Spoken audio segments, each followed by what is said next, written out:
In der letzten Nacht feierten wir heimlich unsere Hochzeit. Das schmale Bett, in dem wir zusammenlagen, bauten wir mit Kissen zu einer Kirche um. Die Lust war unser Priester. Beim Segen, den er uns erteilte, stöhnten wir leise. Als Trauzeugen nahmen wir die Lampe an der Decke, das weiße Laken auf der Matratze war dein Hochzeitskleid. Mit dem Ja-Wort hauchtest du mir ins Ohr. Nimm mich ganz.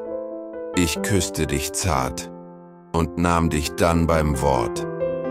Der Regen, der an die Fenster prasselte, spielte uns die Hochzeitsmusik.